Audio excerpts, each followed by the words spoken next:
Hey everyone, it's Lisa from Primitive Gatherings, and today I get to introduce another one of our Weekend Edition quilts. Now, what are Weekend Edition quilts? They are quilts that we think can easily be done in a weekend, whole top completed. We're not talking about quilting and everything, although I'm sure some of you may be able to do that, but we want to do simple quilts that take no time at all. Just in case you need a quick gift, these would easily fill that void.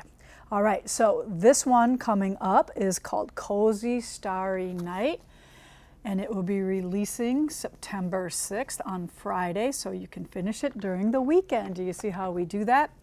But so you would go to primitivegatherings.us and you would download Cozy Starry Night and print out your pattern. All right, so this tutorial is not going to be a lot. It's very simple piecing. So I thought I would start off by showing you how to starch. Now you don't have to starch. Those of us who do starch prefer everything we stitch to be starched now. And what I mean by you don't have to, meaning these are big shapes. So there's not going to be a lot of missed points and stuff like that because they're so big, and we're going to trim down a little bit.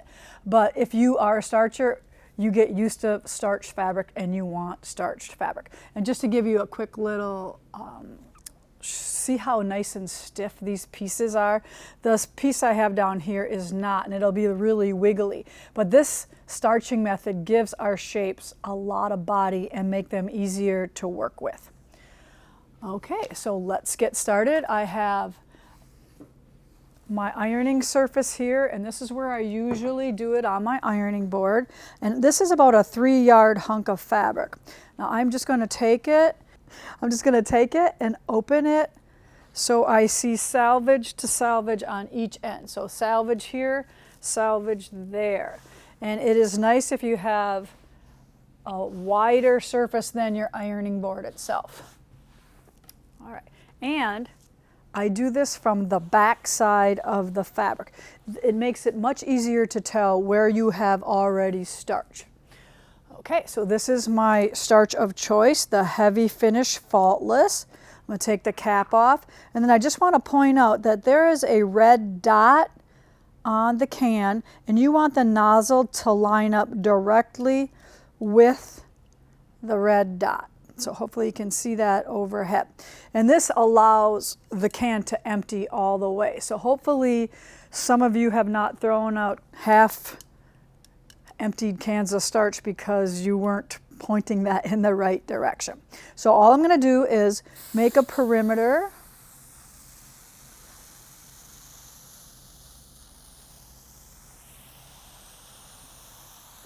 And you would easily be correct to put like a towel down on your ironing surface.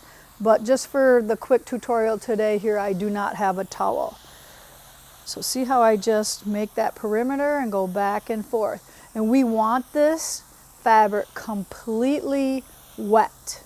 We don't want just a little spray like that. We want it completely saturated. And on this back side, you can see exactly where I've hit and where I've missed.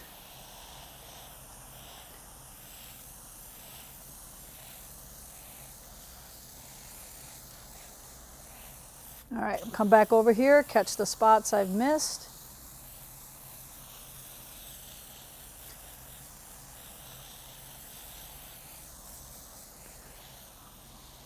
All right, once everything looks like it's saturated, I'm just going to pick this up, and I'm going to keep doing this every time until my whole piece is completely starched. So I bring it up and then I roll it back to where I can see where my starching ended, right there. And then I just keep doing this, making that perimeter again. Starching. And then I'll just keep laying that on top. Keep laying it on top until it is all the way starched. And you just let it sit there on itself until you're ready to hang it then on a drying rack. All right, so next up I'm going to show you how to cut some of the big units in the quilt. Cozy Starry Night consists of 2 different size half square triangles and then 1 big flying geese unit. 4 of them, but just 1 square cut in half twice. So I'm just going to show you quickly how to manage those bigger pieces. So right here I have 2 of the squares that are cut, and then they're cut once on the diagonal. Now these are going to be our half square triangles, so I'll get those ready over here. And then this is the wing part of my flying geese, and I already have those cut to the right size, so this is 1 square.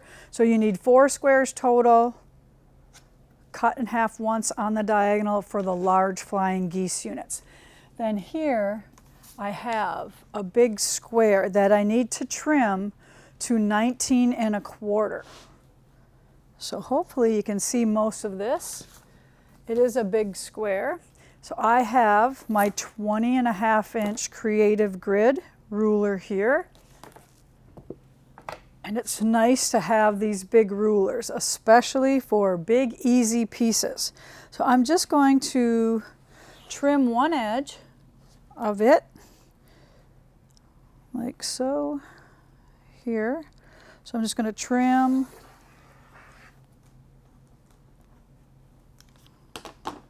I'm going to move my, there's no easy way to do this either, so you just got to kind of move your stuff. All right, so this is my nice cleaned up edge. So I'm just going to take my square, and I'm cutting 19 1/4.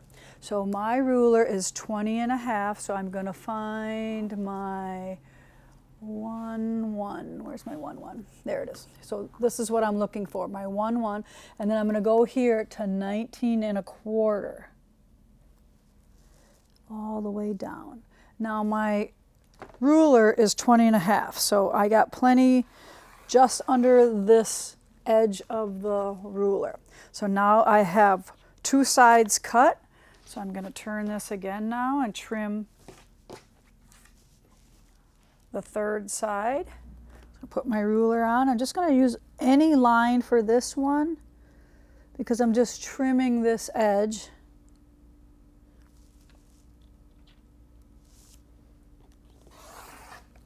So now I have 3 perfect sides.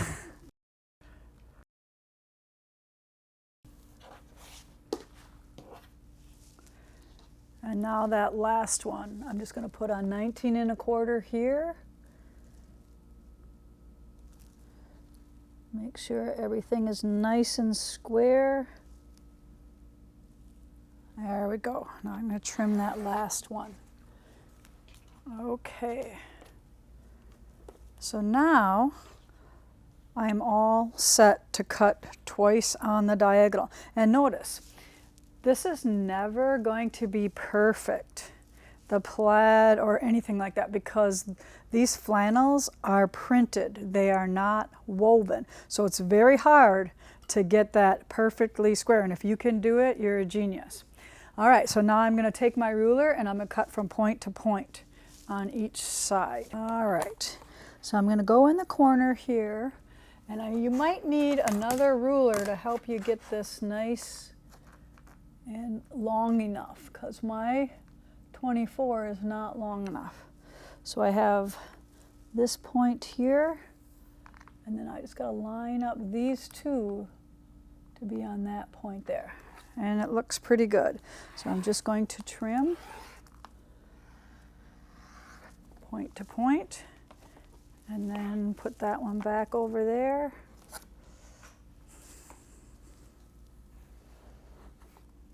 Put that on the point.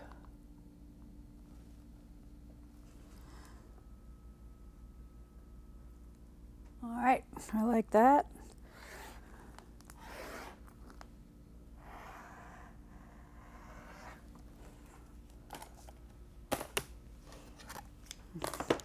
All right, so now I should have the goose part of my flying geese.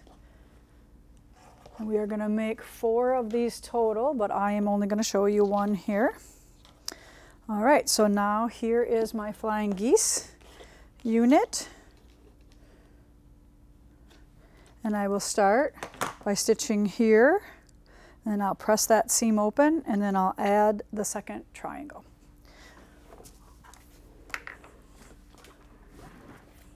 So I'm going to flip them right sides together, match up the point and the straight edge here.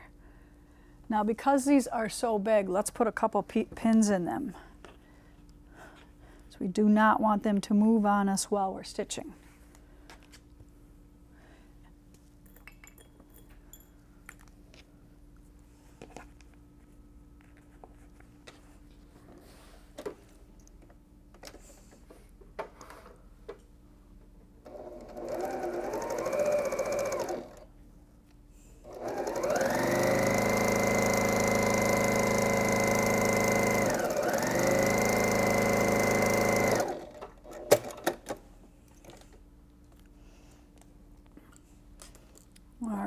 So I'm just going to take this seam, give it a quick little press open over to my pressing area.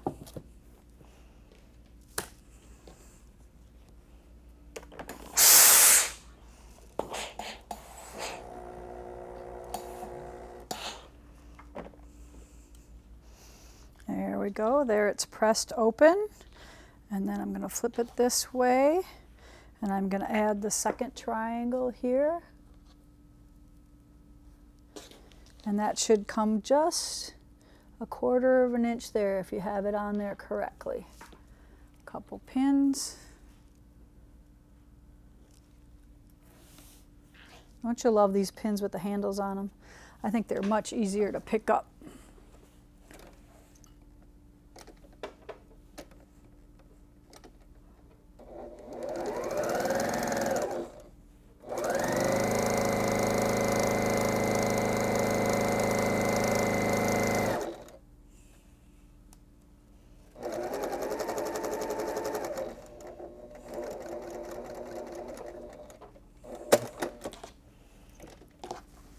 All right, I sewed right to that intersection there.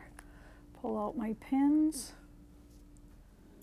And now we're going to open up this last seam here.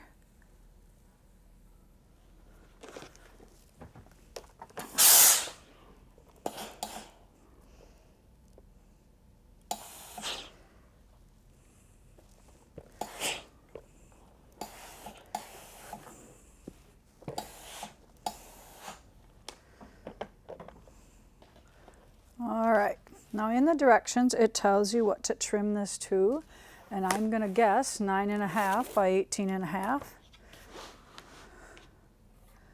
All right, so I'm going to put that on the this long triangle here on the 9.5. There we go, there we go.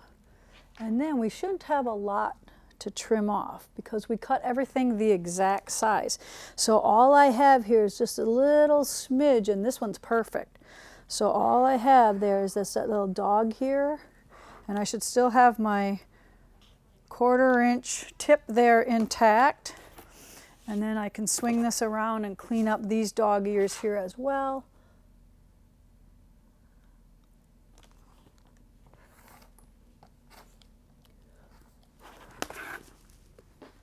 Or I have to admit, sometimes I leave them on, especially in a big piece like this.